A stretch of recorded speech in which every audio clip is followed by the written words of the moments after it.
All right, future nurses, listen up. We're going to talk about one of the most critical skills you'll ever master, and that is creating the daily assignment. Now, this isn't just some to-do list. Oh no, it's the strategic plan that can seriously make or break your entire shift. And today, we're going to break it all down. So let me ask you this. When those doors swing open and total chaos is on the menu, how do you build a team that can handle, well, anything? How do you make sure that patients are safe, that you're being efficient, and that your team doesn't burn out by the end of it all? You know, the answer is simpler than you might think. It all starts with something you'll do every single shift. The assignment. That one piece of paper, it's the foundation for everything that's about to happen. Okay, so let's dive right in. If you want to master making assignments, you first have to get a handle on the staffing equation. And trust me, it's way more than just counting heads. See, staffing is about having the right number and the right mix of people to give safe, quality care around the clock. And that keyword there is mix. It's not just about having enough bodies in the room. It's about having the right combination of skills on the floor at all times. Staffing doesn't just happen by magic. It's this constant balancing act between four really key factors. You've got the personnel you actually have available, your patient count, or census, how sick your patients are, that's their acuity, and finally, the kind of care model your unit uses. Now, here's where it gets really interesting. The best way to think about making assignments is that there are two sides to it. You have the science, all the objective, task-related stuff, and then you've got the art, the more subjective human factors that are all about managing your team.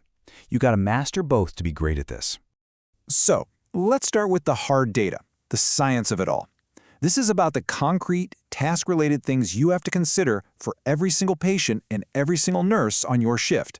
First, and this is the absolute most important one, is ability. You never ever assign a task to a nurse who can't do it safely. That is your non-negotiable patient safety #1 rule, okay? Then you start weighing the priority of tasks, who needs what and who needs it right now. After that, you think about efficiency. Does the plan make sense geographically? Are you having a nurse run back and forth across the entire unit? And finally, if you can, you aim for continuity, trying to keep the same nurse with a patient they've cared for before. But here's the thing. Tasks are only half the battle. You can have the most brilliant assignment on paper, but it'll all fall apart if you ignore the people. And that's where the art comes in, the relationship factors. This is what separates a good charge nurse from a truly great leader. Just think about it for a second.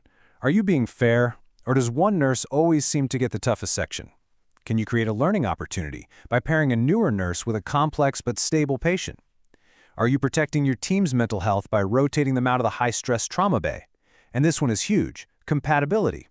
Pairing two really anxious nurses in your most critical zone, that could be a recipe for disaster. But pairing a calm, seasoned veteran with an energetic new nurse, that can create an absolutely incredible dynamic. This is how you build a team that can weather any storm. Okay, so we've got the theory down pat, but how do you actually apply all this at the start of a crazy shift?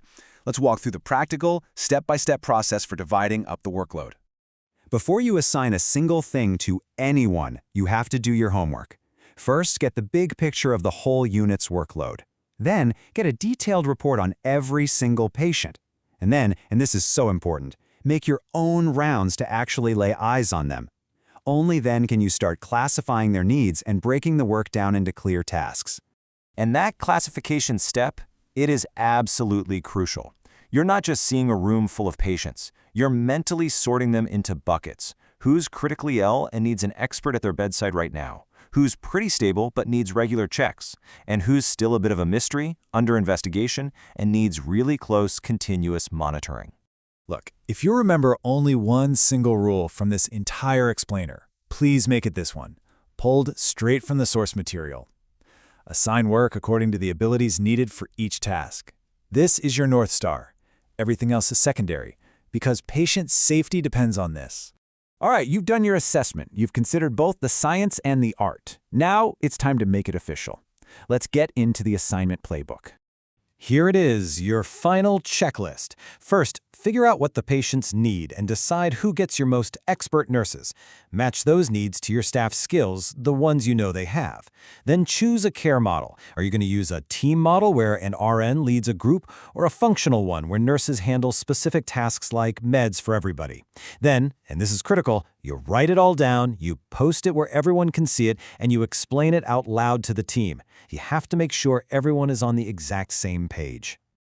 And please remember, especially in the ER, things change in a heartbeat. A code can drop. A major trauma can roll in out of nowhere. So you have to always be ready for an emergency. Your assignment sheet is just the starting line for the shift. It is not the finish line. You have to be ready to adapt. So, here's the big takeaway. That assignment sheet isn't just a schedule you hand out. It's the strategic blueprint for patient safety and for your team's success. It's everything. So the real question is, are you ready to be the architect?